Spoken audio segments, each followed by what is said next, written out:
ኢህአዴግ የሚስራው ደርግ የሚስራው ኃይለ ሥላሴ የሚስሩት ሌላ የሚስራው ለሀገር ጠቃሚ ከሆነ መቀጠል አለበት። ለምሳሌ በእኛ በኤአይ ዩኒቨርሲቲ ውስጥ ራሱ ኤአይ የቦርድ አባል ኢትዮጵያ ውስጥ 5 ትላልቅ ኩባንያዎች መጥተዋል። አሁን በሶላር ከቦይንግ ጋር የኢትዮጵያ አየር መንገድ የኤሮስፔስ ፓርቶች ማምረት በሚቀጥለው ሳምንት ለሳምንት የሚመረቅ ፋብሪካ ጨርሰናል።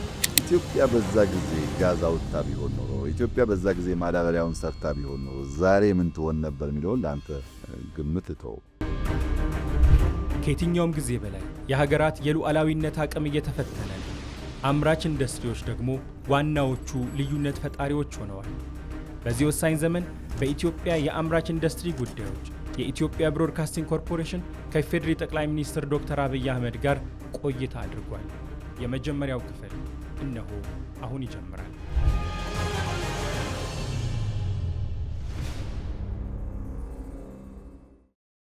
ክቡር የኢፌዴሪ ጠቅላይ ሚኒስትር ዶክተር አብይ አህመድ ከኢትዮጵያ ብሮድካስቲንግ ኮርፖሬሽን ጋር ለሚኖረን ለዚህ ቃለ መጠይቅ ፈቃደኛ ስለሆኑ ለጊዜዎት እጅግ በጣም እናመሰግናለን። እኔም እጅግ አመሰግናለሁ። እንደምን አሉ? ሰላም ነው ወይ? እግዚአብሔር ይመስገን አለው። የመደመር መንግስት መጽሐፎትን ሳነብ መጀመሪያ ብዙ ጠብቄ የነበረው የመጽሐፉ አጠቃላይ ክፍል ፖለቲካ ይሆናል የሚል ጥበቃ ነበረኝ። በኋላ መጽሐፉን ሳነብ ግን በጣም አብዛኛው ክፍል ፖለቲካው እንደተጠበቀ ሆኖ ማህበራዊ ጉዳዮች እንደተጠበቁ ሆነው ኢንዱስትሪ ላይ በጣም ትኩረት አድርጎ አግኝቼዋለሁ እና እንደ ሀገር መሪ እንደ ጠቅላይ ሚኒስትር ብቻ ሳይሆን እንደ ግሎት ረጅም ጊዜ ማሰቦትን ማሰላሰሎትን መጽሐፉ በደንብ ያሳያል እና ገርሞኝ ነበር በጣም ረጅም ክፍሉ። እንደውም በእኔ ምልከታ የመጽሐፉ ዋና አስኳል ነው ብዬ ነው ማስበው ያንን ጉዳይ። ይህን ጉዳይ ላነሳ የፈለግኩት ከመጀመሪያው ጥያቄ ጋር ስለሚገናኝ ነው። ሀገራት ለማኒፋክቸሪንግ ኢንዱስትሪ ለአምራች ኢንዱስትሪ በጣም ከፍተኛ ትኩረት ይሰጣሉ፣ ከሌሎች ሴክተሮች በጣም በተለየ ሁኔታ። ለምንድን ነው ይሄ የሆነው? ከመጀመሪያው አስተያየት አዘል የጥያቄ መግቢያ ለመጀመር የመደመር መንግስት ማዕከላዊ እሳቤ ስለ ሁሉ ነገር ሚዛን መጠበቅ ነው። የሆኑ መንግስታት ጉድ ፖለቲክስ ኢዝ ጉድ ኢኮኖሚክስ ብለው አብዛኛውን ስራቸውን አብዛኛውን እሳቤያቸውን ፖለቲካ ላይ አድርገው ኢኮኖሚውን ተከታይ አድርገው ሞክረውታል። ያ እምብዛም አዋጭ አልነበረም። ሌሎች ጉድ ኢኮኖሚክስ ኢዝ ጉድ ፖለቲክስ ብለው አብዛኛው ነገራቸውን ኢኮኖሚክስ ላይ አድርገው ፖለቲክስን ተከታይ አድርገው ሞክረዋል። እሱም የራሱ የሆነ ውስንነት አለበት። በፖለቲካና በኢኮኖሚ መካከል ሚዛን መጠበቅ፣ ፖለቲካል ኢኮኖሚን በትክክል መግራት መረዳት አስፈላጊ ነው ብሎ በሚዛን የሚነሳ መጽሐፍ ነው። አንዱ ገዝፎ አንደኛው ያነሰ እንደሆነ የሚፈለገውን ስር ነቀል ለውጥ ማምጣት ያስቸግራል። ለዚህ ነው የመደመር መንግስት ሚዛን ጠብቆ ሼራቸው ሳይዛባ አንዱ ለአንደኛው መከታ ተሸካሚ ሆኖ በጋራ ብልጽግና ማረጋገጥ እንዲችሉ በትኩረት የተሰራው። ይሄ እንዳለ ሆኖ ብዙ መንግስታት ወይም የኛም ትኩረት ማኒፋክቸሪንግ ኢንዱስትሪ ላይ የሆነበት ዋናው ምክንያት እንግዲህ ኢንዱስትሪ ለመለወጥ ለማደግ ለሚያስብ ሀገር ሁሉ በጣም ወሳኝ ነገር ነው። የኢኮኖሚ ልብ ነው። አንድ ሰው ልቡ ፈንክሽናል ካልሆነ ልቡ ካልሰራ ዘሆል አካላቱ ጤነኛ ሰላማዊ ቢሆን ውጤታማ እንደማይሆነ ሁሉ ኢኮኖሚ የሚያደርገው የኢኮኖሚ ልብ ማኒፋክቸሪንግ ኢንዱስትሪ ነው። አንዳንዶች የእድገት ሞተር ነው ይላሉ። የእድገት ሞተር የሚያስብለው ዋናው ምክንያት ፕሮዳክቲቪቲን በማሳደግ ረገድ ማኒፋክቸሪንግ ኢንዱስትሪ ያለው ሚና ከሌሎች ሴክተሮች ጋር የሚወዳደር አይደለም። ለምሳሌ 1 ሄክታር መሬት ያለው አንድ አርሶ አደር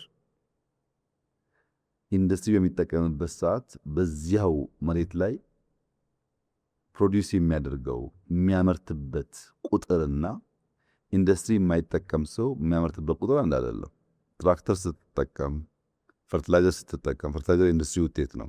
ስትጠቀም፣ ስታርስም፣ ሃርቨስት ስታደርግ፣ ስትሰበስብም በጊዜ በብዛት በጥራት በከፍተኛ ደረጃ ያግዛል።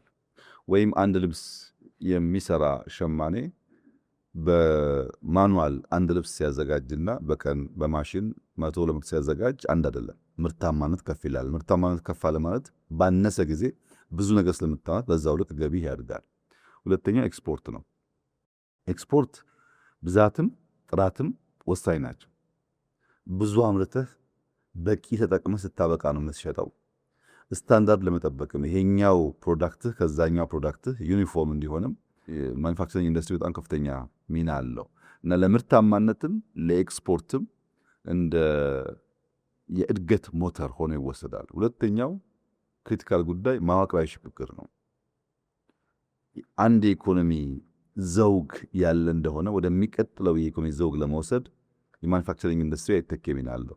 ዳይቨርሲፋይድ በሚሆንበት ሰዓት ማለት ነው። ኢንዱስትሪ የማይጠቀሙ የኢኮኖሚ ዘውጎች ጥሬ ዕቃ አቅራቢ ሊሆኑ ይችላሉ። ለምሳሌ ቡናን እንዳለ ማቅረብ ፕሮሰስ ሳታደርግ፣ ወይም ወርቅን እንዳለ ማቅረብ ሳታቀልጥ፣ ወይም ሊቲየምን ወደ ባትሪ ሳትቀይር እንዳለ ጥሬ ዕቃውን ማቅረብ። እንደዚህ አይነት ችግር የሚፈጠረው የጥሬ ዕቃ አቅራቢ የሚያደርግህ ጉዳይ ፕሮሰስ የማድረግ ካፓሲቲ ካልፈጠርክ ነው። ዳይቨርሲፋይ ለማድረግም ከጥሬ ዕቃ ወደ ፕሮሰስ የተሻገረ ምርት ለማምጣትም ኢንዱስትሪ ከፍተኛ ሚና አለው። ሶስተኛው ክሪቲካል ኤሪያ ፈጠራ ነው። ፈጠራና ቴክኖሎጂ ነው። እንግዲህ ግብርና ለምሳሌ ብትወስድ በእጅ ስናርስ ወይም በበሬ ስናርስ ለሺህ ዓመታት እምብዛም የተጋነነ ለውጥ የለው። ኢንዱስትሪ ከገባበት በኋላ ግን በጣም ከፍተኛ የሆነ መነቃቃትና ለውጥ አምጥቷል። የማኒፋክቸሪንግ ኢንዱስትሪ ፈጠራ ቴክኖሎጂን የሚያመጣው ለራሱ ብቻ አይደለም፣ ሌሎች ዘርፎችም ጭምር ነው። ከፈጠራ አንጻርና እድገትን ከማፋፋም አንጻር ያለው ሚና ይተኬ ነው። ከስራ ዕድል ፈጠራ አንጻር ስራ ዕድልን በማኒፋክቸሪንግ ኢንዱስትሪ የምትፈጥርበት ቁጥርና በሌሎች ሴክተሮች አንድ አይደለም። ስራ ይፈጥርልሃል፣ ኢኮኖሚ ያሸጋግርልሃል፣ ወደሚቀጥለው ሌል ለመሻገር እንደ ስፕሪንግ ቦርድ ሆኖ ያገለግላል። በእነዚህና በሌሎች ምክንያቶች ማኒፋክቸሪንግ ኢንዱስትሪ የኢኮኖሚ ብቻ ሳይሆን የሉዓላዊነት አንዱ አንጓ ነው፣ አጀንዳ ነው ይባላል። አንድ ሀገር ሉዓላዊት ናት፣ በራሷ ግዛት፣ በራሷ ሕዝብ፣ በራሷ መሻት የዓለም አቀፍ ሕግን ጠብቃ የምትኖር ፍላጎቶቿን የምትከላከል ትሆናለች፣ መሆን አለባት የሚባለው ቤዚክ ነገር ስታሟላ ነው። ለምሳሌ የራሱን ምግብ በበቂ የማያመርት ሀገር፣ የራሱን ልብስ በበቂ የማያመርት ሀገር፣ የራሱን መድኃኒት በበቂ የማያመርት ሀገር እንደ ሰው ጠዋት ተነስቶ ውሎ ለማደር ይቸገራል። ካለ ልብስ ያስቸግራል፣ ካለ ምግብ ያስቸግራል፣ በሽታ ሲመጣም ካለ መድኃኒት ያስቸግራል። ይህ ጉዳይ ሊሳካ የሚችለው ማኒፋክቸሪንግ ኢንዱስትሪ በበቂ ደረጃ ሲሰራ ነው እና ሉዓላዊ ለመሆን የተሻገረ ኢኮኖሚ ለመፍጠር በበቂ ሰዎቻችንን ስራ ለማስያዝ ምርታማ ለመሆን የእኛን ፍላጎት ሸፍነን ለውጭ ገበያ በቂ የውጭ ምንዛሪ ለማግኘት በእነዚህ ምክንያቶች ሁሉ ማኒፋክቸሪንግ ኢንዱስትሪ አይተኬ ሚና አለው። በዚያ ምክንያት ነው በመጽሐፍ ውስጥም በስራችንም ከፍተኛ ትኩረት የሚሰጠው። መንግስት ያስቀመጣቸው 5 ዋና ዋና ሴክተሮች ከነሱ ውስጥ አንዱ ኢንዱስትሪ ነው። ይህንንም በበቂ ደረጃ ካልመራና ካላሳካን የምናስበው ብልጽግና ለማምጣት ያስቸግራል።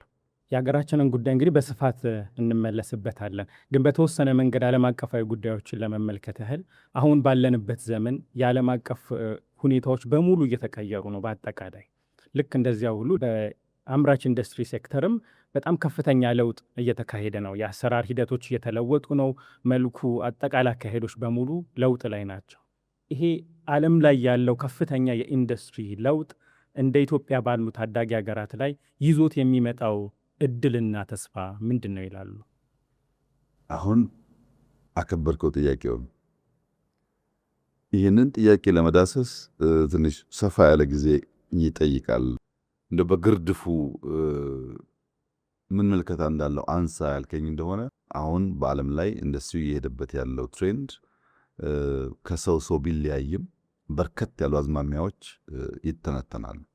እንደ 4-5ቱን እንኳን ብነካካቸው ትንሽ ሰፋ ያለ ጊዜ ይወስድ ይሆናል። መታገስ ይኖርብሃል ማለት ነው።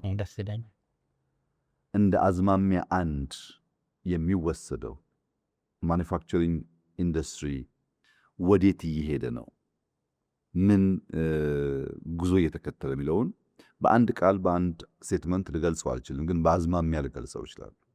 አንደኛው አዝማሚያ ጎልቶ የሚወጣው ኢንዱስትሪ 4.0 የሚባለው ነው። ኢንዱስትሪ 4.0 ከዚህ ቀደም ስለ ኢንዱስትሪ የነበረን ምልከታ ሼክ ያደረገ ነው፣ የነቀነቀ ነው። ኢንዱስትሪ ማለት ጭስና ብረት ብቻ አይደለም። ኢንዱስትሪ ስንል ስለ ጭስና ስለ ብረት የምናስበው ምልከታ በተሟላ መንገድ ኢንዱስትሪውን ለመገንዘብ አያስችለንም። ኢንዱስትሪ ከጭስና ከብረት በተጨማሪ ቺፕስና ዳታን ያካትታል። ቺፕስና ዳታን ያካተተ ኢንዱስትሪ የተሟላ ኢንዱስትሪ አይደለም የሚል አንድ እሳቤ ያለው። ለምሳሌ በ4.0 ኢንዱስትሪ ውስጥ ከሚጠቀሰው አንዱ አንጓ ነገር ኤአይ ነው፣ አርቲፊሻል ኢንተለጀንስ። አርቲፊሻል ኢንተለጀንስ በጣም በርካታ ነገሮች እየነካካ የመጣ ጉዳይ ነው። ከዚህ ቀደም በርቀት እንደምናስበው አይደለም። አሁን ወደ ጓዳችን እየገባ ነው። የእኛን ሁኔታ እንኳን ብትተው አሁን በመካከለኛው ምስራቅ ያለውን ጦርነት ብትወስድ ኦፕን ክላው የፈጠረው አቅም በዚህ ውጊያ ውስጥ ያለው ሚና በቀላል ሊታይ አይደለም። በኦፕን ክላው ሲስተም ዓለምን የምታይባቸው ቱሎች አሉ። የዓለምን የኤር ትራንስፖርት እንቅስቃሴ ምንም ብዙዎች ሳታወጣ ሲሲቲቪ ካሜራን በመጠቀም በብዙ ሀገራት ያለን የትራንስፖርት ሲስተም ለማየት ብዙ መረጃዎች ከማታውቃቸው ኦፕን ሶርሶች ሰብስቦ አናላይዝ አድርጎ ለአንተ ለዲሲሽን ለውሳኔ በሚያግዝ መንገድ የማቅረብ አቅሙ አንቢሊቨብል፣ በጣም ለማመን ያስቸግራል። ኤአይ ሌላውን ትተህ በአንዳንድ ዓለም አቀፍ ተቋማት ውስጥ 10 የቦርድ አባላት ካሉ አንድ ድምፅ አልባ ቦርድ አባል ኤአይ ነው። ለምሳሌ በእኛ በኤአይ ዩኒቨርሲቲ ውስጥ ራሱ ኤአይ የቦርድ አባል ነው። ቦታ አያደርግም፣ ግን በምንከራከርባቸው አጀንዳዎች በሙሉ ኮሜንት ያደርጋል፣ ሐሳብ ይሰነዝራል። በዚህ ሐሳብ ተንተርሰው የቦርድ አባላት ተወያይተው ውሳኔ ያሳድራሉ። ምን ማለት ነው? ስለምንም ጉዳይ ብትጠይቀው ከአንተ የተሻለ በፈጠነ ጊዜ ውስጥ መልስ አለው። ያ መልስ ሙሉ በሙሉ የሚወሰድ ካልሆነ በሰው ልጅ ጭንቅላት የምትከራከርበት ሊሆን ይችላል። እና ኤአይ በ4.0 ኢንዱስትሪ ውስጥ እያመጣ ያለው ቅድሚያ ያነሳሁትን የምርታማነት እና ለኤክስፖርት ተመራጭነት፣ ለፍጥነት ገበያን ለማስተሳሰር እየተጫወተ ያለው ሚና በጣም ከፍተኛ ነው። ኢንተርኔት ኦፍ ቲንግስ ሁለተኛው ኤግዛምፕል ሊሆን ይችላል። ኢንተርኔት ኦፍ ቲንግስ የሚባለው ሁሉም ነገር ምግቡም፣ ሽያጩም፣ ንግዱም ከኢንተርኔት ጋር ያለው ትስስር ማለት ነው። የምታዝበት፣ የምትከፍልበት፣ የምትመርጥበት መንገድ በሙሉ ወደ ኢንተርኔት እየተቀላቀለ መጥቷል። በብዙ ዓለማት እኛም ጋር እየተለመደ ነው ያለው። ሮቦቲክስ ቅድሚያ ያነሳውን ኢንዱስትሪ ሰው የሚያደርጋቸውን ስራዎች ሮቦቶች ማድረግ ጀምረዋል። ከዚያም አልፎ በቅርቡ አይተህ ከሆነ በመካከለኛው ምስራቅ የግመል ውድድር ነበር።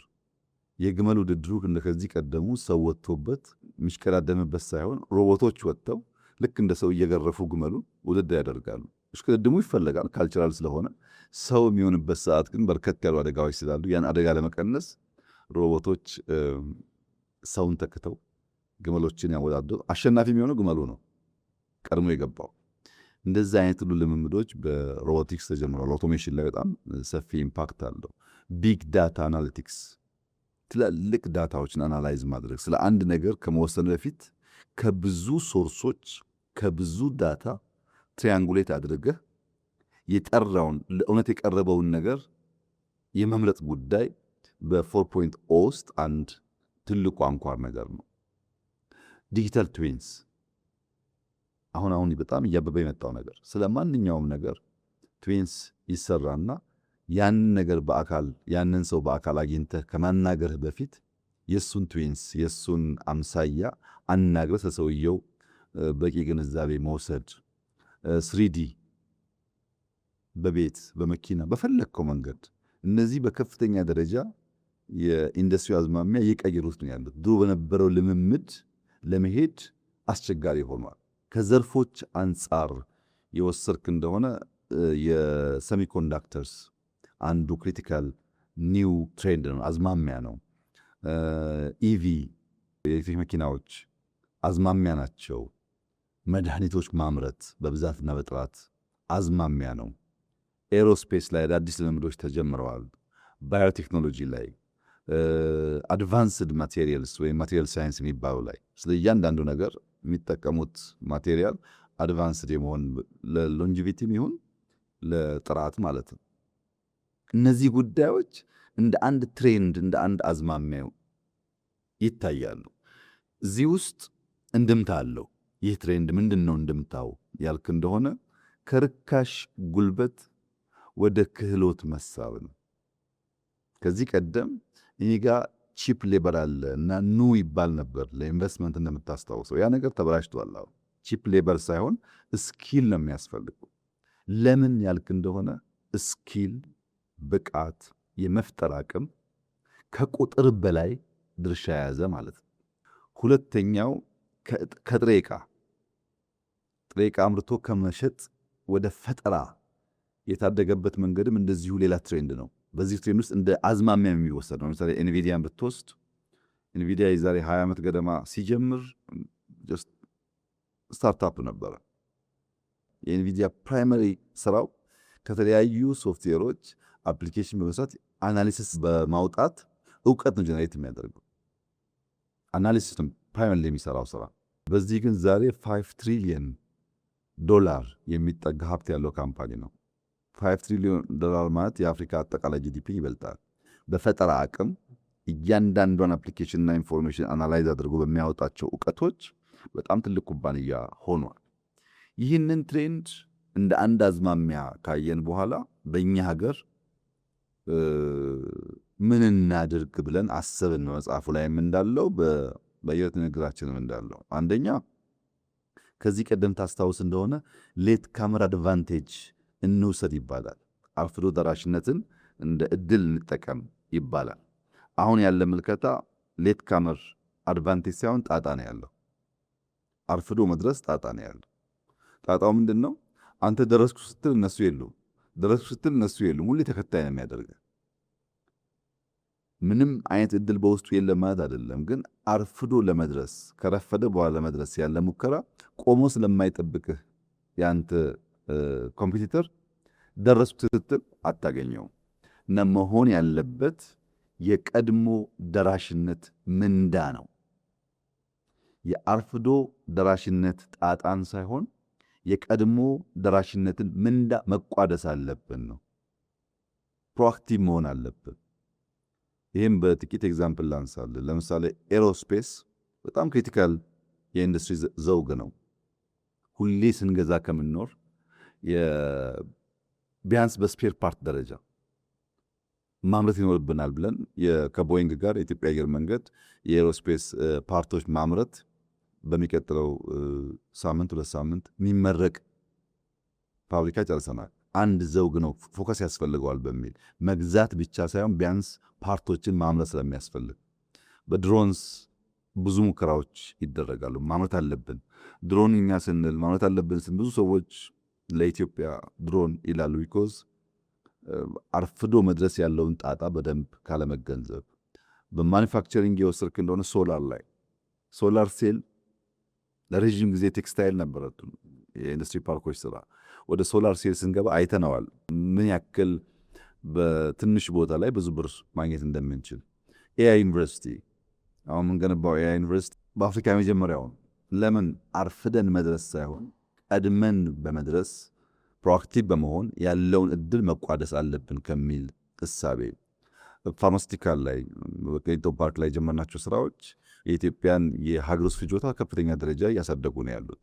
ዲጂታል ኢትዮጵያ 2030 በብዙ መልኩ ኢትዮጵያ በመጀመሪያው አዝማሚያ በ4.0 ኢንዱስትሪ ያሉ አዝማሚያዎችን ዘግይታ ከመድረስ ፈጥና ፕሮአክቲቭሊ ለመቋደስ ያላትን እድል የሚያሰፋ ነው። ይሄ እስካሁን ያወራውልህ እንግዲህ ጀስት አንድ አዝማሚያ ነው። ይህ አዝማሚያ የ4.0 አዝማሚያ ነው። ሁለተኛው አዝማሚያስ ምንድን ነው ያልከኝ እንደሆነ እንግዲህ ቴክኖሎጂውን ማወቅ ኤአይን መገንዘብ ብቻውን በቂ አይደለም። ሌሎች አዝማሚያዎች ደግሞ አሉ። እነሱን አብረን ካላየን በቀር የተሟላ ግንዛቤ አንይዝም።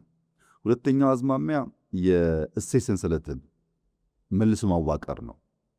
ቫልዩ ቼን የሚባለው የእሴት ሰንሰለት በብዙ ጉዳዮች ተይዟል። አንደኛው አንሰርቴኒቲ ነው። ስለምንም ነገር እርግጠኛ መሆን የማይቻልበት ዓለም ሆኗል። የንግድ ውጥረቶች ለመጠቀም ካለ ፍላጎት ብቻ ሳይሆን አንተን ለመጉዳት ካለ ፍላጎት ሀገራት ሰርተው ለመጠቀም ብቻ ሳይሆን ሳይሰሩ አንተም እንዳይሳካል ለማድረግ ከፍተኛ የንግድ ውጥረቶች አሉ። በታሪፍ ኤክስፖርትን በመገደብ ኢምፖርትን በመገደብ የሚታዩ ከፍተኛ ውጥረቶች አሉ። ያው ይታወቃል። ዓለም ላይ በወረርሽኝ ምክንያት የሚከሰቱ መስተጓጎሎች አሉ። ያልታሰቡ ነው። አታቆም ድንገት ይመጣና ብዙ ነገር ያበላሻል። ጂኦፖለቲካዊ ፉክክር ልክ አሁን እንደምታየው በአገራት መካከል ያለ የጂኦፖለቲካል ፉክክር በከፍተኛ ደረጃ ንግድን፣ ኢንዱስትሪን፣ የኢኮኖሚክ እንቅስቃሴን ነው ይመታው። አስበው አይደለም። ሁለት ሰዎች እዛ ማዶ ይጣሉና ሳታስበው አንተን አፌክት ያደርጋል። የሎጂስቲክስ ስጋቶች በአየር በየብስ በባህር የሚደረጉ እንቅስቃሴዎች በግልጽ እንደሚታየው በከፍተኛ ደረጃ አንሰርቴኒቲ ይታይባቸዋል። በእርግጥ እኛ ፕሮአክቲቭሊ የሄንበት ጉዳይ ይሄ ጉዳይ ነው። ከ2-3 ዓመት በፊት ለሀያላን መንግስታት የባህር ላይ እንቅስቃሴ አደጋ ሊገጥመው ይችላል፣ እዚህ ውስጥ ሚና አልባ ሆነን ከቆየን 130 ሚሊዮን ህዝብ አደጋ ውስጥ ይወድቃል የሚል አቋም እናነሳ ነበር። በወቅቱ ምንም ነገር ስላልነበረ ብዛም ተቀባይነት አልነበረውም። አሁን ግን ብዙዎች እያመኑበት ያለው ጉዳይ ነው። ከባህር መራቅ የባህርን ወይም የየብስን ትራንስፖርት ወይም የአየርን ትራንስፖርት ግድ የለም በቀላል አገኘዋል ብሎ ማሰብ የማይቻልበት ሁኔታ እየተፈጠረ ነው ያለው። ሀገራት ለጥቅማቸውም አንዳንዴ አንተን ለመጉዳትን ሲሉ ያንን ሩት ይቆጣጠራሉ። ይህ አንሰርቴኒቲ ሌላ አዝማሚያ ነው። ማምረት ብቻውን ኤአይ መጠቀም ብቻውን ውጤታማ አያደርግህም። ይህንን ጉዳይም በደንብ መገንዘብ ካልቻልክ እንደ መፍትሄ ደግሞ የምታያቸው ምልክቶች አሉ፣ እንድምታዎች አሉ። አንደኛውና ዋነኛው ፕራግማቲዝም ነው። ቅድም ባነጻው መጽሐፍ ላይ በደንብ እንደተቀመጠው ፕራግማቲዝም ማለት አሁን የምታየው ማንኛውም ነገር ነገ ላይሆን ስለሚችል ነገ ላይም ሁኔታውን አይተህ ጥቅምን ማዕከል አድርገህ መወሰን እንጂ ከዚያ ውጭ ያለው አካሄድ ፕራግማቲክ ያልሆነው አካሄድ ውጤታማ አያደርግም የሚል ነው። በብዙ ምክንያቶች ለምሳሌ እንደ አንድ ኤግዛምፕል እናንሳ። የኢራን ጦርነት ሲጀመር ከዚያ ሳምንታት በፊት በማዕቀብ ላይ የነበረው የራሻ የነዳጅ ምርት የጋዝ ምርት በከፊል ማዕቀብ ተነስቶለታል። ለምን? ሁለቱም ከተዘጉ እነሱ ብቻ ሳይሆኑ የሚጎዱት ሌላውም ስለሆነ ፕራግማቲክ የሆነ ዲሲሽን ነው። ልክ እንደዚሁ ጠላቴ ከምትለውም አያስፈልገኝም ከምትለውም ሰው ጋር ትናንትና ትክክል የወሰንከውን ውሳኔ የምትቀይርባቸው በርካታ ትሬንዶች አሉ ማለት ነው። ሁለተኛው በጥቂት ሀገራት የተጀመረ እኛም ማሰብ መምከር የሚገባን ነገር የፕላስ ዋን ስትራቴጂ ነው። የፕላስ ዋን ስትራቴጂ ለምሳሌ አንተ ኢትዮጵያ ውስጥ ሳሙና ታመርታለህ። ኢትዮጵያ ውስጥ ሳሙና እያመረትክ ቅድም ባልኩ አንሰርቴኒቲ የአንተ ሳሙና ፋብሪካ ከገበያ ውጭ ሊሆን ይችላል።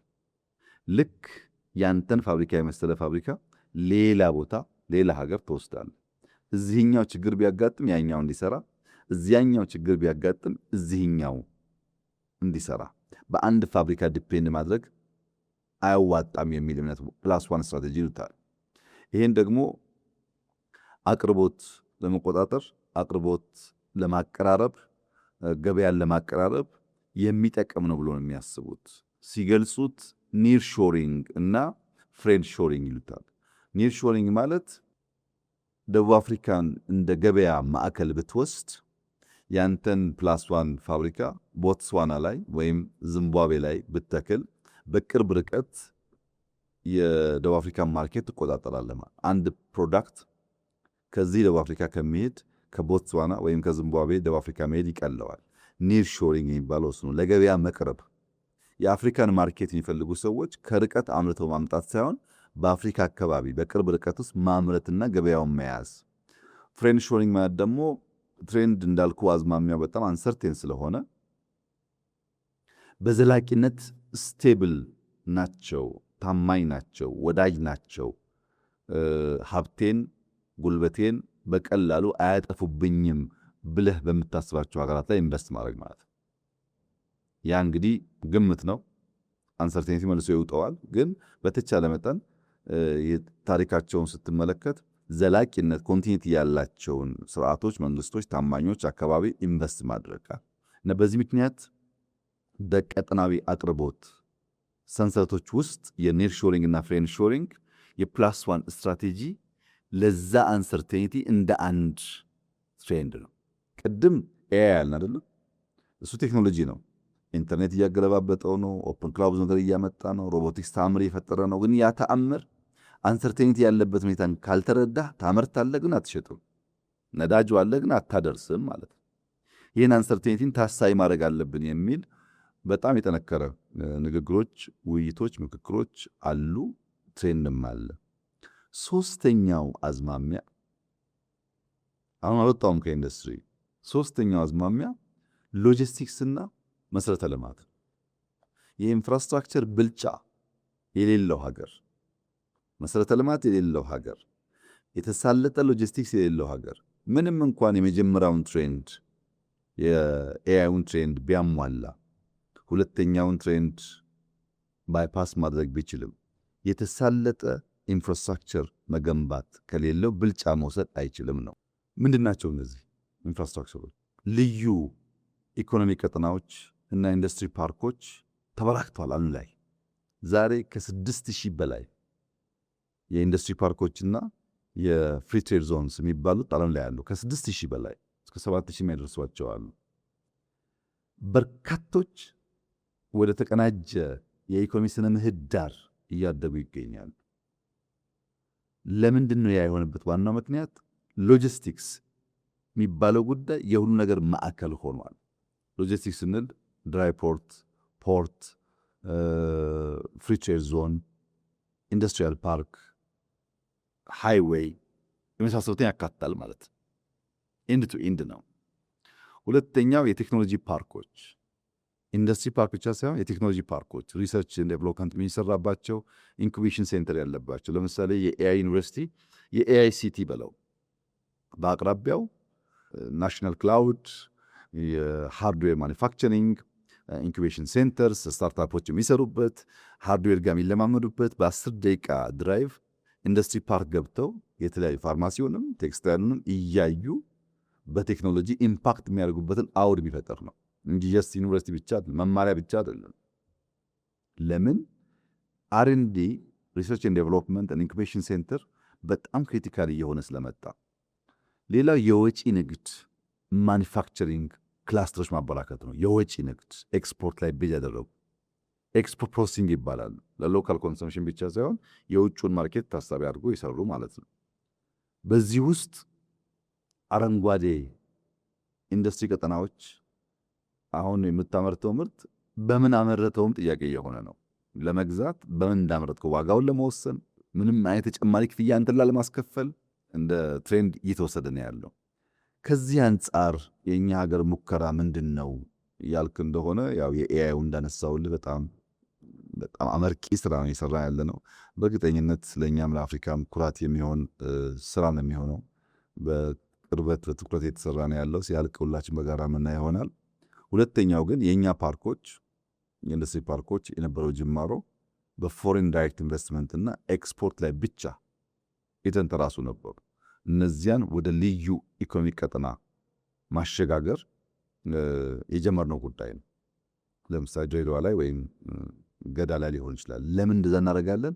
ማምረት ብቻ ሳይሆን የንግድ ሰንሰለትም የሎጂስቲክስ ጉዳይም ክሪቲካል ስለሆነ፣ ለምሳሌ የድሬዳዋን ፍሪ ዞን ብትወስድ በአቅራቢያው ድራይ ፖርት አለ። በድሬዳዋ ድራይ ፖርትና ፍሪ ትሬድ ዞን መካከል 4000 ሄክታር ቦታ ነበር። ያን አሁን ወደ አንድ እያመጣ ነው። ለምን?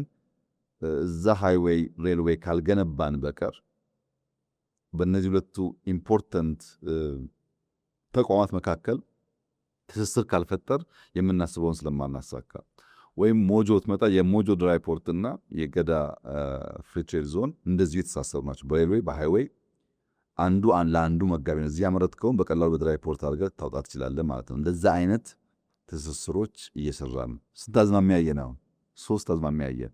እንደው አራተኛው እንኳን ጨምርልኝ ብትል ዲካርቦናይዜሽን አንደኛው ትሬንድ ነው። ይሄም በአንዱ ብታልፍ በአንደኛው አታልፍ።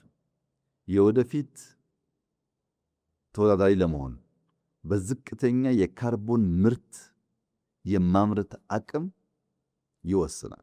በዝቅተኛ የካርቦን አቅም ካላመረትክ ያመረትከው ምርት ገበያ ላይ ሲወጣ የሚያገኘው ዋጋና እንደ ኩባንያ እንደ ኢንዱስትሪ አንተን የሚቀጡበት መንገድ ትርፋማ ያደርግህ። በታዳሽ ኃይል የሚሰሩ ፋብሪካዎች ተመራጭ ናቸው። ለምሳሌ ሶላርን ውሰድ። ኢትዮጵያ ውስጥ 5 ትላልቅ ኩባንያዎች መጥተዋል አሁን በሶላር። ለምን መጡ? ሶላር በራሱ ክሊን ኤነርጂ ነው አይደለም? ግን የሶላር ሴል የምታመርትበት ኢነርጂ ክሊን ካልሆነ ገበያ ላይ ኢምፓክት አለው። ሶላሩ ክሊን ቢሆንም በምን አመረትከው የሚል ጥያቄ ይፈጠራል።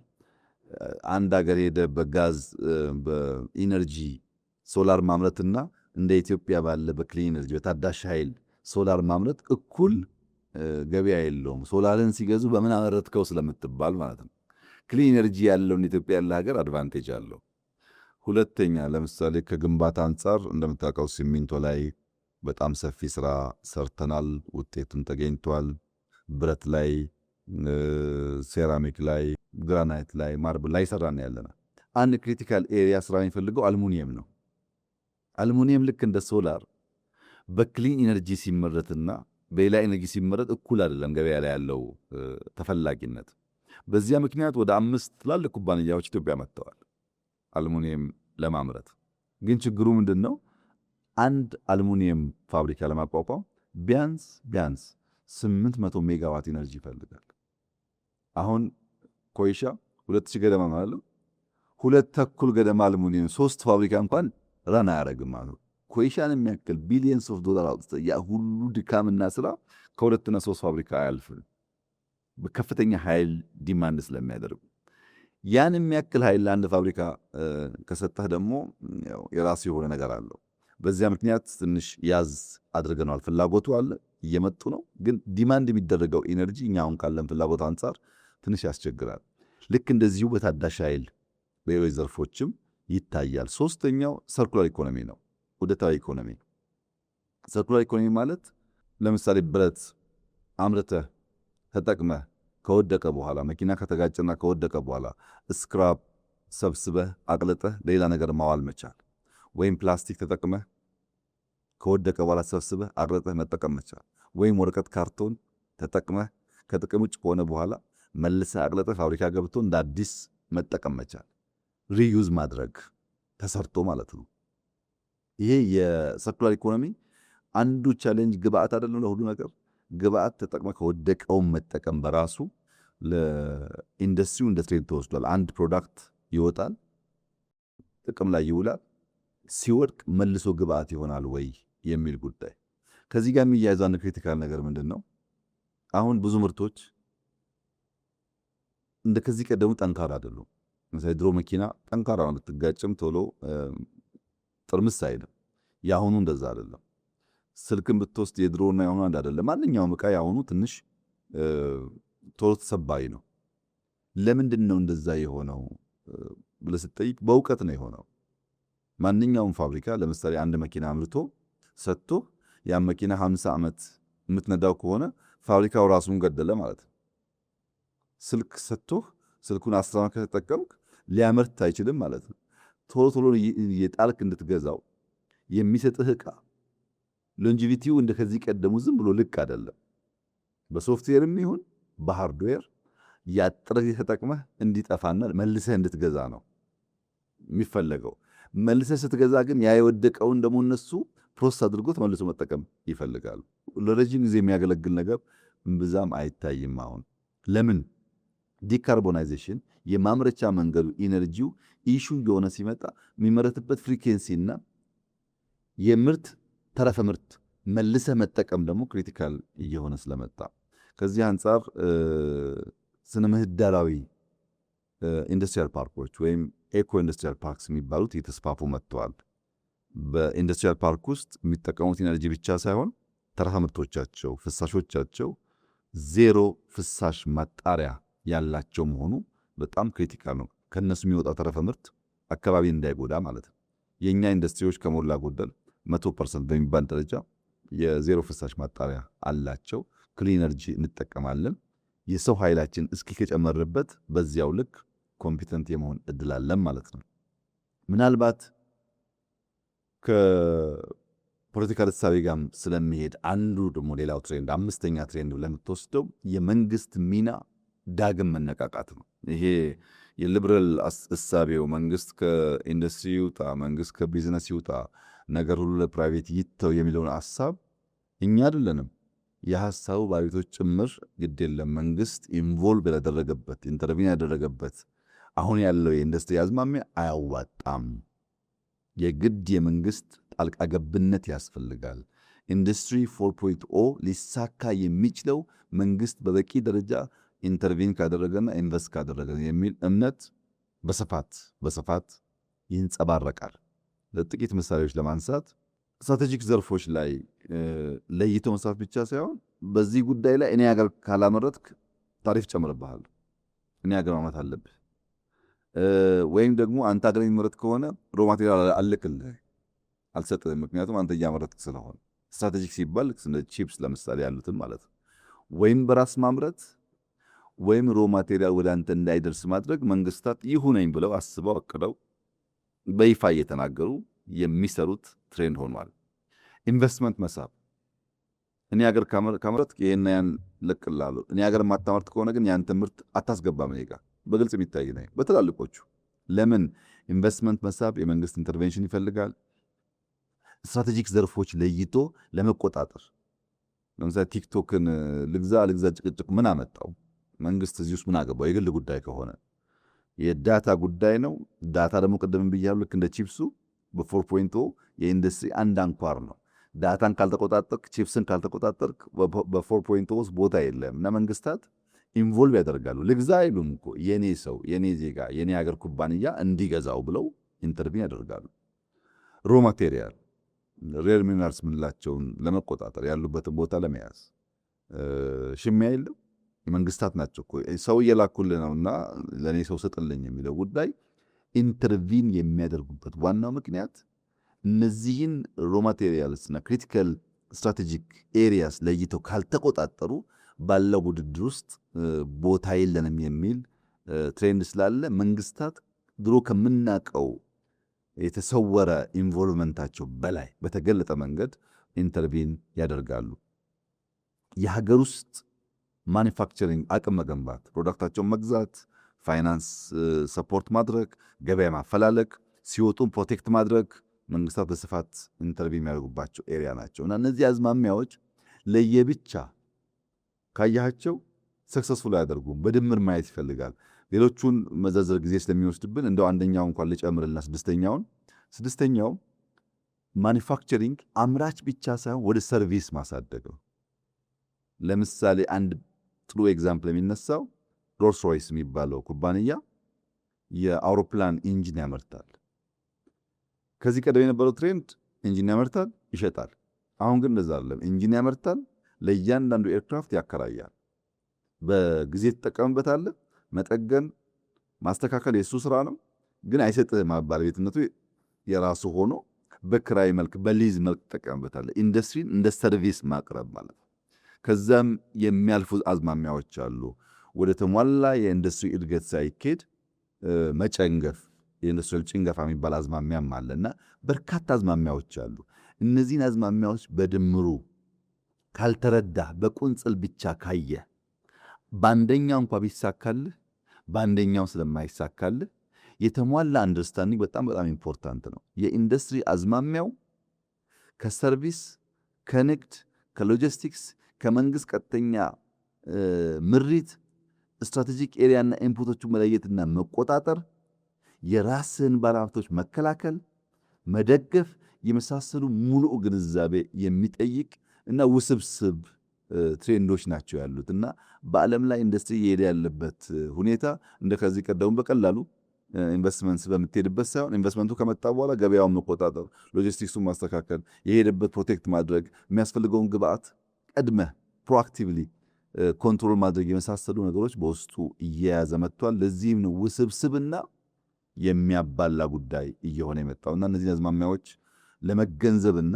እነዚህን በልተን በስልት እያንዳንዱን እያሳካን ተሰናስሎ የተሟላ ውጤት እንዲያመጣ ጥረት እያደረግን ያለነው በዚህ ምክንያት ነው። አዝማሚያዎቹ በጣም ሰፊ ናቸው ያልኩህ ለዚህ ነው።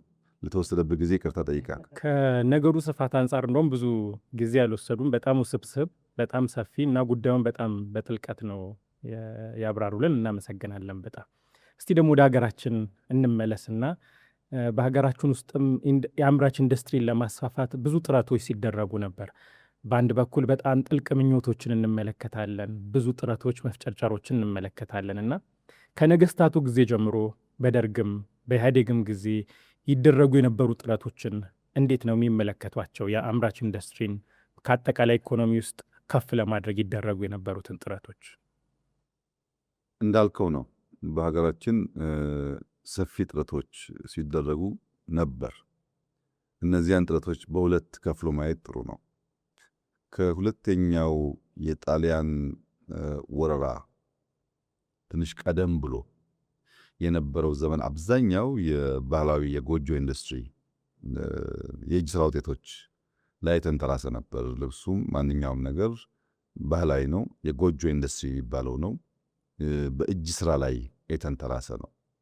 ያለ ረዥም ዓመታት ኢትዮጵያ ውስጥ እንደ ታሪካችን እንደ ቀደምትነታችን ከኛ ጋር የነበረ ጉዳይ ነው።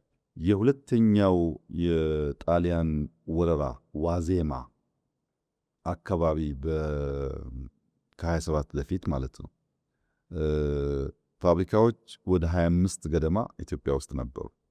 ጣሊያን ሊወረን ዓመት 2 ዓመት ሲቀረን 25 ገደማ ፋብሪካዎች ነበሩ። እንደ ሳሙና ፋብሪካ፣ ቢራ ፋብሪካ፣ የስኳር፣ የእንጨት፣ የሸክላ የመሳሰሉ። በኋላ ያ ጉዞ ሳይታይ ያው የጣሊያን ሁለተኛ ወረራ መጣ። ያ ወረራ ለኢንዱስትሪ የራሱ የሆነ አዎንታዊ አሉታዊ ተጽዕኖ ነበረው። ያመጣቸው እድሎች አሉ፣ ያሳጣቸው ነገሮች አሉ። የሆነ ሆኖ ግን በንጉሱ ዘመን መጨረሻ አካባቢ 1966 ድረስ ከጣሊያን ወረራ በኋላም ንጉሱ ሲወርዱ መካከለኛና ከፍተኛ የሚባሉ 273 ፋብሪካዎች ነበሩን። እነዚህ ፋብሪካዎች አንድ እንደ ጥሩ ነገር የሚታየው ትሬንድ በዛ ጊዜ የነበረው የባቡር መስመርን ተከትሎ የሚሰራ ነበረ። ይህን የማነሳበት ምክንያት በኋላ እክል ከሆነው አንዱ እነዛን ሎጂስቲክስ ሌን ተከትሎ አለመሄድ አሁን ባለው ሁኔታ ላይ የፈጠረውን ጫና ለማየት አንድ የሚያስተምረን ነገር ስለሆነ ነው። አንዱ ጥሩ ኳሊቲ እሱ ነበር። ሁለተኛው የውጭ ኢንቨስተሮች ሚና በተለይ ጃፓኖች፣ ጣሊያኖች፣ ሆላንዶች በነዛ ኢንዱስትሪዎች ባለቤትም ሆነው መስራችም ሆነው ከፍተኛ ሚና ነበራቸው። በተለይ የአርመኖች ሚና ከፍተኛ ነበር። የአርመኖች አሻራ በኢትዮጵያ ኢንዱስትሪ ውስጥ በጫማ በህትመት ኢንዱስትሪ ኢትዮጵያ ያስተዋወቁት አርመኖች ናቸው እና አርመኖች፣ ጃፓኖች፣ ጣሊያኖች፣ ሆላንዶች፣ ሌሎችም ግሪኮች በኢትዮጵያ ኢንዱስትሪ ጅማሮ ውስጥ አሻራ የነበራቸው ሀገራት ናቸው። ሁለት ክሪቲካል ጉዳዮች እዚህ ውስጥ እንድትይዝልኝ ይፈልጋሉ። አንደኛ ቁጥሩን፣ ሁለተኛ እነማን ነበሩ ኢንቨስት ያደረጉት፣ ሶስተኛ የት አካባቢ ነበር ኢንቨስት የሚደረገው የሚለው ነገር ወሳኝ ነው። ይህንን ማስቀጠልና ማስፋት ሲቻልና ሳይቻል ያለው ጣጣ እንደ ሀገር ዋጋ የሚያስከፍል ስለሆነ በደርግ ዘመን ደርግ መንግስት በሆነ ማግስት የመጀመሪያው ጉዳይ እነዚያን ፋብሪካዎች ናሽናላይዝ ማድረግ ነው። የግል የነበሩ ይዞታዎች፣ ድርጊቶች ወደ መንግስት ባለቤትነት ማዞር ነበር አንዱ ነገር፣ አንዱ ውሳኔ። ሁለተኛ ውሳኔ በግል ዘርፍ የጣለው ገደብ ነበር። አንድ ሰው አንተ ከአንድ መስክ ውጪ ከአንድ የሥራ ዘርፍ ውጪ መስራት አትችልም። በዚያ ስራ ዘርፍም ቢሆን ማክሲመም ልታንቀሳቀስ የሚገባ ካፒታል ግማሽ ሚሊዮን 500,000 ብር። ከ500,000 ብር በላይና ከአንድ መስክ ባሻገር አንድ ሰው ሊሰራ አይገባውም የሚል ገደብ ነበር። ያ ገደብ በከፍተኛ ደረጃ ኢንዱስትሪውን ይመታዋል ማለት ነው። ኢኖቬሽን ይገላል። አንድ ስራ መስክ የምታውቀውን ብቻ ከሆነ ብዙ ጉዳዮች ውስጥ ማትፍጨረጨር ከሆነ አትፈጥርም። ብርህም ሊሚትድ ከሆነ እዛ ስትደርስ ትተወዋለህ ስራውን ማለት ነው። አያነሳሳም። አንዱ ከነበረው ጉዳይ እንደ ኮንቲኒቲ የነበረው እክል ይሄ ነው። ሁለተኛው እንደ ጥሩ ጉዳይ ደግሞ የሚታየው በደርግ ጊዜ የነበረው ከንጉሱ ጊዜ በኋላም ሻል ብሎ የነበረው ጉዳይ ደግሞ ግዙፍ ኢንዱስትሪዎች ለማቋቋም መንግስት ሙከራ አድርጓል። ለምሳሌ አቃቂ መለዋወጫን ብትወስድ፣ የናዝሬት ትራክተርን ብትወስድ፣ በሆመቾ ቢሾፍቱ የነበሩ ሚሊተሪ ኢንዱስትሪዎችን ብትወስድ ሄቪ ኢንዱስትሪ የሚባሉ ተለቅ ተለቅ ያሉ በግብርናውም በሚሊተሪውም የኢትዮጵያን ቁመና ሊያሻሽሉ የሚችሉ ናቸው። እነዚህ ላይ ለሚሰራ ስራ በጣም ጥሩ ነው። የቅድሙ ገደቡና የሰውን የስራ መስክ ሊሚት ማድረጉ የራሱ ኔጌቲቭ ተጽዕኖ እንደነበረው ሁሉ ትላልቅ ኢንዱስትሪ ለመሞከር ደግሞ የተደረገው ነገር እርሾ ሆኖ ሊያገለግል የሚችል ተብሎ ሊወሰድ ይችላል። በደርግ ጊዜ የነበሩን ኢንዱስትሪዎች እነዛ ኢንዱስትሪዎች በድምሩ 60 ሺህ ገደማ በፋብሪካ ውስጥ የሚሰሩ ሰራተኞች ነበሩ። 60 ሺህ ለስንት ሚሊዮን ህዝብ ነው? ከ25 እስከ 30 ለሚጠጋ ሚሊዮን ህዝብ 60 ሺህ ገደማ የፋብሪካ ሰራተኞች ነበሩ። ያን የነበረው አይዲዮሎጂ ምንድን ነው? ሰርቶ አደሮች፣ ላብ አደሮች 60 ሺህ ለሚጠጉ የፋብሪካ ሰራተኞች የነበረ አይዲዮሎጂ ነው። ሚሊየንስን ታሳቢ ያደረገ አልነበረም ማለት ነው። አንዱ ስብራት እዛ ጋር ነው። ሰራተኛው በበቂ በሌለበት ሀገር ነው እሳቤው የመጣው። 1% እንኳን በቅጡ በማይሞላ ማለት ነው። ፋብሪካን እንደ ቢዝነስ፣ ፋብሪካን እንደ ሙያ ከመምራት ደግሞ የፓርቲ ኮሚቴ የሚባል አለ፣ በፋብሪካዎች ጉዳይ ላይ ውሳኔ የሚያሳድር። ይህም የራሱ ተጽዕኖ ነበረው። በሙያ በገንዘብ በእውቀት በንግድ እሳቤ እንዳይመራ ከማድረግ አንጻር ማለት ነው። አይዲዮሎጂውም ችግር አለበት፣ በፖለቲካ አመራቱም ችግር አለበት፣ ገደቡም ችግር አለበት። ሄቪ ኢንዱስትሪ ነበረው ሙከራ ደግሞ ጥሩ ነው። ቅድም እነማን ናቸው ያልኩ ሀገራት? እነ ግሪክ፣ እነ ጃፓን፣ እነ ጣሊያን ናቸው አይደለም? በደርግ ጊዜ ደግሞ የነበሩት አብዛኛዎቹ ሶቪየት ህብረት፣ ቼኮስሎቫኪያ፣ ምስራቅ ጀርመን ነበሩ። ሀገራት ተቀየሩ፣ እሳቤ ተቀየረ ማለት ኮንቲኒቲ ጠፋ። ወደ ኢህአደግ ዘመን ስንመጣ የመጀመሪያዎቹ 10-12 ዓመታት በኢህአደግ ዘመን የባከኑ ዘመናት ናቸው። ከ83 እስከ 94-5 ድረስ ብዙም ኢንዱስትሪ ላይ ይህ ነው የሚባል ስራ አልተሰራም። በዛ ጊዜ የነበረው ስራ ደርግ የነበረውን የ5,000 ገደብ ወይም የአንድ ሰው ገደብ ማንሳት፣ ያን የነበሩ ገደቦች ማንሳት ላይ በህግ ደረጃ የተሰሩ ስራዎች አሉ። ነገር ግን የመጀመሪያው የኢንዱስትሪ ልማት ስትራቴጂ ኢህአደግ ያወጣው 1995 ነው። 83 ስልጣን ይዞ ከ12 ዓመት በኋላ ማለት ነው። እስከዛ የተሰራው ስራ ምንም አልተሰራም ባይባልም በደንብ በፖሊሲ በእቅድ ታስቦ ታልሞ የተሰራ ሊባል የሚችል ስራ አልነበረም። ከ95ቱ በኋላ እስከ 97 ያው ሙከራዎች ነበሩ። ምርጫው መጣ። ከምርጫው በኋላ በነበረ ጊዜ ከ95 እስከ 2010 ከሞላ ጎደል 15 ዓመታት የነበረው ስራ ግን በጣም ጥሩ ነበር፣ በንጽጽር ማለት ነው። ከነበረው ስራ አንጻር አንደኛ በወጪ ንግድ ላይ ያተኮረ ጨርቃጨርቅ እና ቆዳ ላይ ለማተኮር ጥረት ተደርጓል። ለግል ባለሀብቶች መጠነኛም ቢሆን ድጋፍ ለማድረግ የኢንዱስትሪ ፓርኮች ቁጥራቸው ውስጥም ቢሆንም ለመስራት ተሞክሯል። አጠቃላይ በግሉ ሴክተር በፕራይቬት ሴክተር የነበረው የኢንዱስትሪ ብዛትም ወደ 3000 ገደማ አድጓል። መካከለኛና ከፍተኛ ኢንዱስትሪዎች ወደ 3000 ገደማ አድገዋል። በዚህ ጊዜ ደግሞ ምን መጣ ያልከኝ እንደሆነ ቱርኮች፣ ቻይናዎች፣ ህንዶች አዳዲስ ሀገራት መምጣት ጀመሩ። በሶስቱም ጊዜ የምታያቸው ሂደቶች ኮንቲኒቲ ማጣት ነው። አንደኛው ይጀምራል፣ ሙከራዎች አሉ። ያ ሙከራ ግን አንደኛው ሲመጣ ኮምፕሊትሊ ያፈርሰዋል። ለዚህ ነው መደመር ያስፈልጋል። ወደኋላ ስንመለስ ጎጂ ነገሮች አርመን ጠቃሚውን ግን አስፍተን መሄድ አለብን የሚል አቋም የያዝንበት ዋናው ምክንያት እኔ እሰራለሁ፣ አንተ ታፈርሳለህ፣ አንተ ትሰራለህ፣ ያፈርሳለሁ። በዚህ መንገድ አገር ሊገነባ ስለማይችል ነው። ከፍተኛ ማነቆ የነበሩ ጉዳዮች ምንድን ናቸው? በዚህ ጊዜ ያልከኝ እንደሆነ አንደኛ የዶላር እጥረት ነው። ኢንዱስትሪን አስበን የገንዘብ ገበያው ግን ለዛ ምቹ አልነበረም። ሁለተኛው ሎጂስቲክስ ነው። ትራንስፖርት ከሌሎች ሀገራት 2-3 እጥፍ ውድ ነው። በቂ መንገድ የለም፣ ሃይዌይ የለም፣ ፖርት የለም። እነዚህ ሁሉ በከፍተኛ ደረጃ ይጎታል ኢንዱስትሪውን። ሶስተኛው ግን ትስስር ነው። እነዛ የቆጠርኩልህ ፋብሪካዎች 90% ሜይን ግብአታቸው ኢንፑት የሚያገኙት ከውጭ ነው። ጨርቃጨርቅም ቢሆን በሀገሬ ጥጥ አለ በሚል አለ የሚንተራሰው፣ ቢራም ቢሆን ገብስ አለ ባለ የሚንተራሰው አብዛኛው ከውጭ ይመጣል፣ ወደ ውጭ ተመልሶ ይወጣል። በዚህ ምክንያት ትስስር ማነስ ማጋጠሙ፣ የኮንቲኒቲ ችግር አንዱ የጀመረውን አንደኛው ማስቀጠል አለመቻሉ፣ የፖሊሲ ለውጦች ደግሞ ባለመደረጋቸው በድምሩ ሲታይ በርከት ያለ ጥረት ቢደረግም መዋቅራዊ ሽግግር ሊያመጣ አልቻለም። ኢንዱስትሪ በኃይለሥላሴም ከፍተኛ ሙከራዎች ነበሩ፣ በደርግም ነበር፣ በኢህአዴግም ጊዜ ነበር።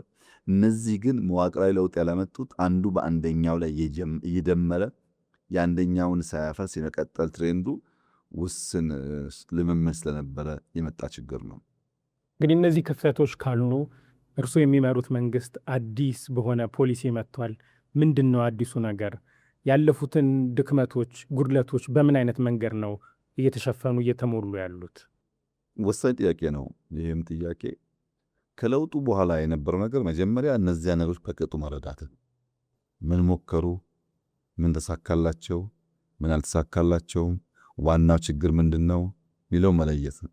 ኮንቲኒቲ በኢትዮጵያ የስርዓተ መንግስት ግንባታ ውስጥ ትልቁ ስብራት መሆኑን ለይተናል እና መደመር አለበት። የትናንትናም ቢሆን ጠቃሚ ታሪክ፣ ጠቃሚ ስራ መጣል የለበትም የሚለው በጣም ወሳኝ እርምጃ ነው እና የመጀመሪያው የእሳቤ ለውጥ ነው ያደረግነው። አንደኛ ብዝሃ ዘርፍ መሆን አለበት፣ ብዝሃ ተዋናይ መሆን አለበት፣ ብዝሃ ተጠቃሚ መሆን አለበት። ይሄ ሶስቱም ጊዜ ወስደህ ተንትንልኝ ካልክ ችግር አለበት። ብዝሃ ዘርፍ ያለበት ምክንያት በውስን ዘርፍ ላይ ብቻ ስለነበረ እንቅስቃሴው ዘርፉ ካልሰፋ ስለማይሆን፣ ብዝሃ ተዋናይ ያልንበት ምክንያት መንግስትም የግልም የውጭ ባለሀብትም በስፋት የሚሳተፍበት፣ ይሄ ዩጎዝላቪያ ነው ወይም ራሻ ነው ወይም ጀርመን ነው ሳይሆን ከየትኛውም በእኛ ሀገር ህግና ስርዓት የሚሰራ ኃይል እስከመጣ ድረስ። ሶስተኛው ደግሞ ተጠቃሚነት ነው። ብዝሃ ተጠቃሚነትን ካረጋገጥን ኮንቲኒቲ ማምጣት እንችላለን የሚል የእሳቤ ለውጥ ነበር። ምን ማለት ነው? መንግስት ከአስፈጻሚነት ወደ አመቻችነት ማደግ አለበት። ጉዳዩን የሚያስፈጽም ብቻ ሳይሆን ጉዳዩን የሚያመቻች፣ ቤዚክ ፍላጎቶችን የሚያሟላ፣ ለዛ አስቻይ ነገር በመፍጠር አትራክት የሚያደርግና የሚያሰፋ መሆን አለበት የሚል እሳቤን የያዝ ነው። ለዚህ ብለን አገር በቀል የኢኮኖሚክ ሪፎርም አጀንዳ ቀረጽን ማለት ነው። አንደኛው ትኩረት ምን ነበረ? ያኔ ስብራት የሆነ ኢንዱስትሪው እንዳያድግ ያደረገው ማክሮ ኢኮኖሚ መዛባት ነው። በብዙ መንገድ በብዙ ምሳሌ ላብራራል እችላለሁ። ይሄ የማክሮ ኢኮኖሚ መዛባት ኢንቨስተሮች ደፍረው የውጭ ምንዛሪ አገራችን እንዳያፈሱ ይዟቸዋል። ሁለተኛው ምርታማነትና በዓለም አቀፍ ደረጃ ሊወዳደር የሚያስችል ኳሊቲ ማጣት ነው። ሶስተኛው ከሀገራዊ ኢንዱስትሪዎች ጋር ትስስር በማጣት የሚመጣው ኢንዱስትሪ ግብአቱም የሚሸጠውም ሌላ ቦታ ስለሆነ ለሎካል ኢንዱስትሪ ያለው የማስተማርም የእውቀት ሽግግር የማረጋገጥ ሁኔታም በጣም ውስን በመሆኑ ነው። እነዚህን ጉዳዮች ደምረን አራተኛው ኮንቲኒቲ ነው። ኢህአዴግ የሚስራው፣ ደርግ የሚስራው፣ ኃይለሥላሴ የሚስሩት፣ ሌላ የሚስራው ለሀገር ጠቃሚ ከሆነ መቀጠል አለበት። ከሰራው ሰውዬ እሳቤና ግለሰብ ጋር ባለ ምልከታ ሀገርን የሚጎዳ ጉዳይ መፈጸም የለበትም በሚል ነው። በዚህ ብዙ ነገር ምሳሌ ማንሳት ይቻላል። ለምሳሌ ባለፈው 15፣ 20፣ 30 ዓመት የነበረውን ብቻ ብናነሳ ጥቂት ምሳሌ አንስተን ነገሩን ብንገነዘብ ከዚህ ከአዋሽ ወደ መቀሌ የሚሄደው ባቡር $2.6 ቢሊዮን ብድር ተወስዶ ነው የሚሰራው። $2.6 ቢሊዮን ብድሩ ደግሞ ጤነኛ የሚባል ብድር አይደለም፣ ኮመርሻል ሎን ነው። ከዚህ መቀሌ፣ ከዚህ አስመራም፣ ከዚህ ሞያሌም ባቡር ያስፈልጋል። ለኢትዮጵያ በጣም መሰረታዊ ነገር ነው። መቼ እና እንዴት የሚለው ግን በጣም ከባድ ጥያቄ ነው። አሁን $2.6 ቢሊዮን ከዚህ መቀሌ ባቡር ላይ በኮመርሻል ሎን ኢንቨስት አድርገህ የምታመላልስበት ምርት ስለሌለ ካለምን ጥርጥር 40-50 ዓመት ኢንቨስትመንቱን አይመልስም። ዕዳ አይከፍልም፣ ኢንቨስትመንት አይመልስም። ቢኮዝ ከሰራኸው በኋላ የምታንቀሳቀስበት ብዙም ምርት ስለሌለ ማለት ነው። በሌላ መንገድ አሁን እኛ ከዳንጎቴ ጋራ የማዳበሪያ ፋብሪካ ይሰራን በ40 ወራት እናደርሳለን ብለን ይህን ቃላችንን ሲደርስ የምናየው ጉዳይ ሆኖ ማለት ነው። ምን እያደረግን እንዳለን ስለምናቅ ይሄ ማዳበሪያ ፋብሪካ አጠቃላይ ወጪው $2.5 ቢሊዮን ያኛው 2.6 ነው፣ ይሄ 2.5 ነው። 2.5 መሆኑ ብቻ ሳይሆን አሁን ኢትዮጵያ የምትጠቀምበትን የማዳበሪያ ፍጆታ ከእጥፍ በላይ ያመርታል። አሁን ዛሬ የምንጠቀምበትን ከእጥፍ በላይ ያመርታል። የዛሬ 2 ዓመት ተኩል ቢበዛ 3 ዓመት ፋብሪካው ሰርቪስ ይሰጣል። ከዛ በኋላ በ4 5 6 7 ዓመታት ካለምንም ጥርጥር ኢንቨስትመንቱን ይመልሳል። ካለምንም ጥርጥር ያን $2.6 ቢሊዮን ማዳበሪያ ላይ አውለን ቢሆን ኖሮ በ4 5 ዓመታት ገንዘቡን ሲመልስ በዚያ ገንዘብ ባቡሩን ልንሰራው እንችል ነበር። ይሄኛው ግን አፍሰን ብሩን 40 50 ዓመት ስለማይመልስ ኢንፍራስትራክቸሩ ቢኖርም ምንጭንበት እናጓጉዙበት ነገር ምርቱ ስለሌለ እንደ ሀገር ስትወስደው አክሳሪ ኢንቨስትመንት። ሁለተኛ የተጀመሩ ኢንዱስትሪያል ፓርኮችን እንውሰድ። የኢንዱስትሪያል ፓርኮች በብድር $1.6 ቢሊዮን ነው የተወሰደባቸው። $1.6 ቢሊዮን ምን ለማድረግ? ሪል ስቴት ለመስራት፣ ሼድ ለመስራት፣ ቤት ለመስራት። ኢንዱስትሪያል ፓርክ አንድ ሰርተህ በደንብ ውጤታማ ሲሆን 2 3 ማለት ትችላለህ። አት ታይም 10 ሰራለሁ ብለህ 1.6 ቢሊዮን ተበድረህ 10 ቦታ በትነህ ቆርቆሮ ብትጠፈጥፍ ዋጋ የለውም። የኢንዱስትሪ ጽንሰ ሐሳብ አያሟላለህ። ቅድም ምን ብያለሁ? ባለስላሴ ጊዜ የባቡር ሀዲድ ተከትሎ ብያለሁ። የኛው ግን እንደዛ አይደለም ባህሪው። አንዱ ሐዋሳ፣ አንዱ መቀሌ፣ አንዱ ባህር ዳር፣ አንዱ ጅማ ምናምን ማዳረስ ነው የነበረው። ምን ተሰራ? ሼድ። በምን? በብድር። ምን ያክል ገንዘብ? $1.6 ቢሊዮን። የኢትዮጵያ ጋዝ አሁን የምትሰራው ፌዝ 1 እና ፌዝ 2 ጋዝ በዚህ በሚያክል ገንዘብ ሊወጣ ይችላል። ፌዝ 1 ፌዝ 2 ኢትዮጵያ በዛ ጊዜ ጋዝ አውጥታ ቢሆን ኖሮ፣ ኢትዮጵያ በዛ ጊዜ ማዳበሪያውን ሰርታ ቢሆን ኖሮ ዛሬ ምን ትሆን ነበር የሚለውን ለአንተ ግምት ተው። ፕሮፐር ኢንቨስትመንት ፕሮፐር ታይም ላይ አድርገን ቢሆን ኖሮ እዳም ቢሆን በብድርም ቢሆን ማለት ዛሬ ጥቅም ነበረው። ስኳር ላንሳለን።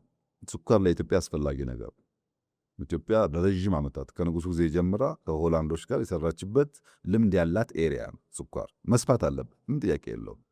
ግን እነ ፍንጫ፣ ወንጪ፣ መተሃራን የወሰድክ እንደሆነ በኢህአደግ ዘመን ስኳር እናስፋፋ ሳይባል ራሳቸውን የቻሉ ፋብሪካዎች ደሞዝ ከፍለው ትርፍ አመጥተው የሚንቀሳቀሱ ነበሩ።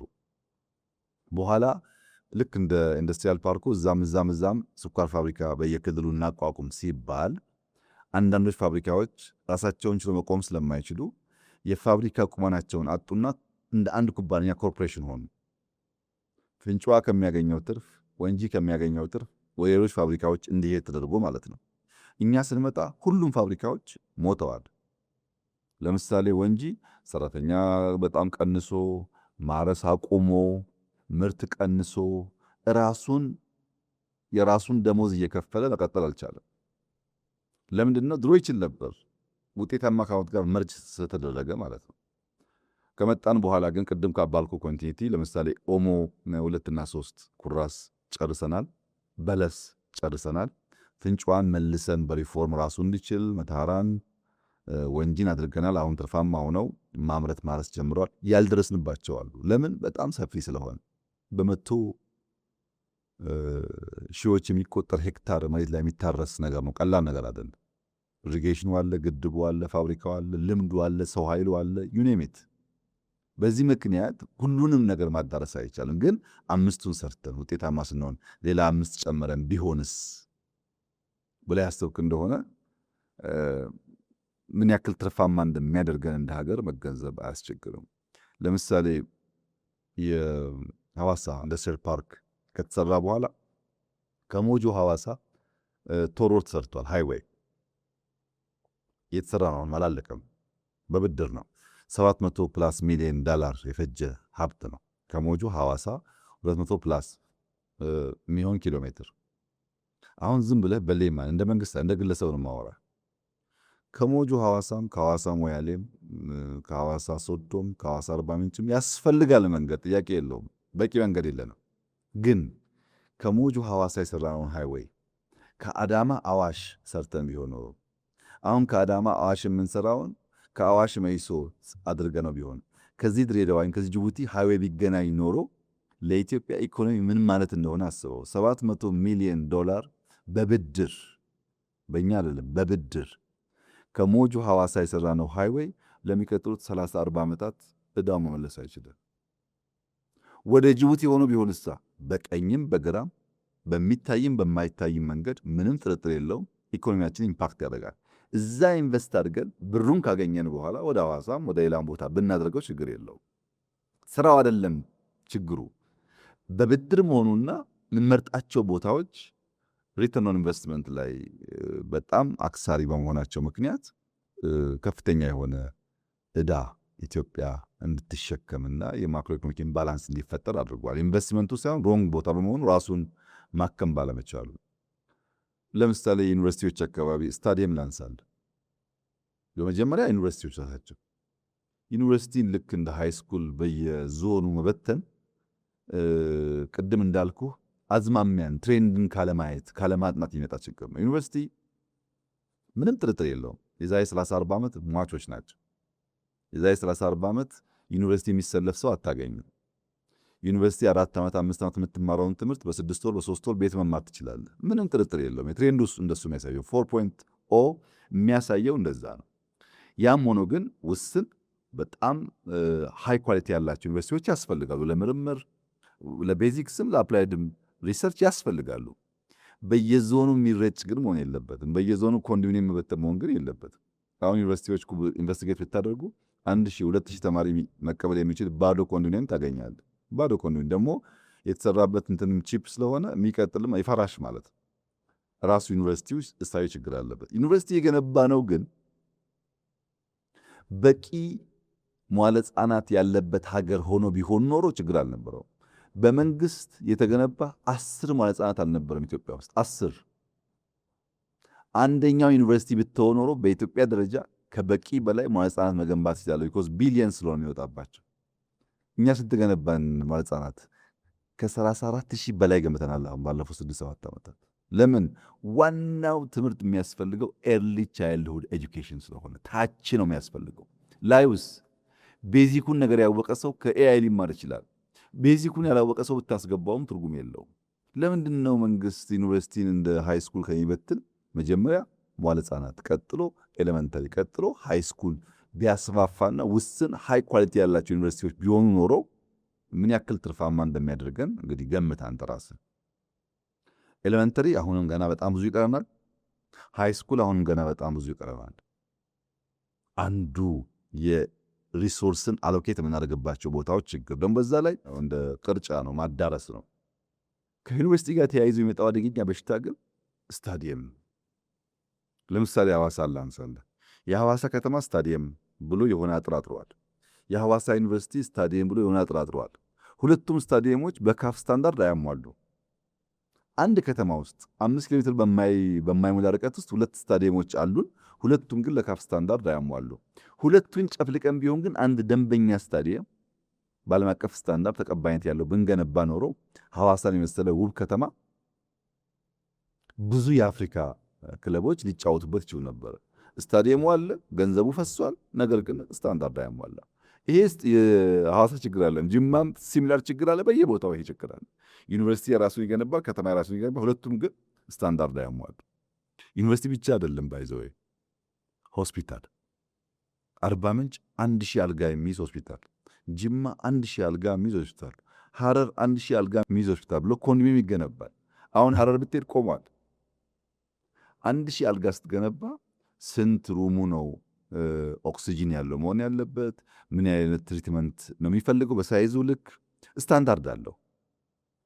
ያንን አልጋ አርባ ምንጭ ላይ 300 ብለህ ጀምረህ ቦታው ይኑር ግቢው ግንባታው ልምድ እያገኘ 400-500 ብታደርገው ሐረር ላይ 300 ብለህ 400-500 ብታደርገው ኖሮ ቢያንስ 300 ፈንክሽናል ይሆን ነበር።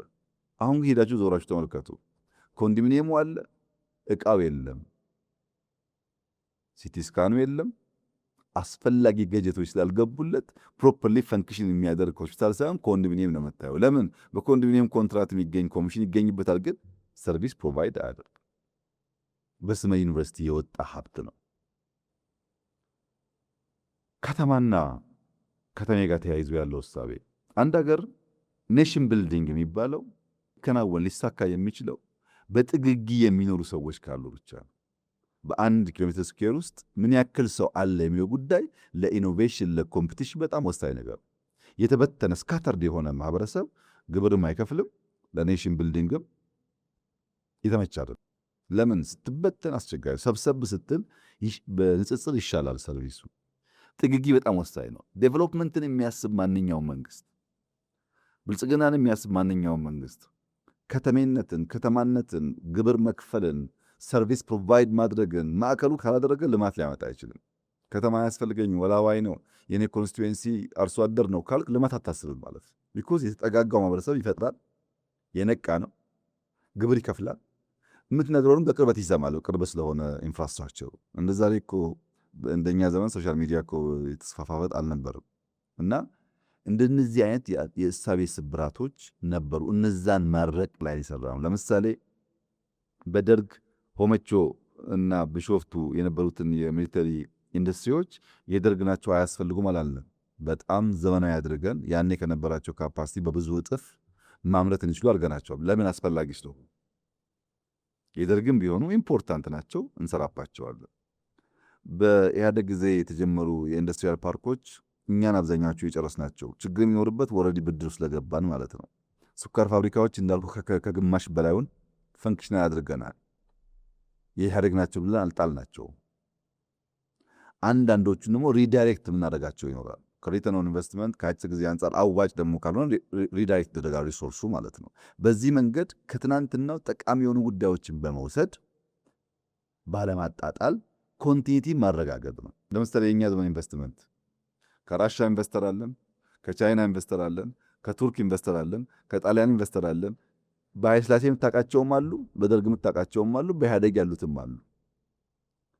ዘመን መጥቶ እነዛን የሚቀያየር ጉዳይ አላደረግንም። በሴክተርም ሊሆን ይችላል፣ በሀገራትም ሊሆን ይችላል፣ በሚሰራበት መንገድም እያረቅን እያረምን ለመሄድ ነው ሙከራ ያደረግነው። በዚህም አመርቂ ውጤት እየመጣ ይገኛል። ኢንዱስትሪ ሪስፖንድ የሚያደርገው እንደ ሌሎቹ ፈጥኖ አይደለም። መጀመሪያ ማጥናት ማወቅ፣ ከዛ መሬት፣ ከዛ ኢነርጂ፣ ከዛ ገንዘብ፣ ከዛ ፋብሪካ ከውጭ ስለሚመጣ ከዛ ፋብሪካውን መጠቀም መቻል፣ ከዛ ምርት ማምረት፣ ምርት ወደ ኳሊቲ ማሳደግ፣ ከዛ ገበያ ማፈላለቅ ጊዜ ይፈልጋል።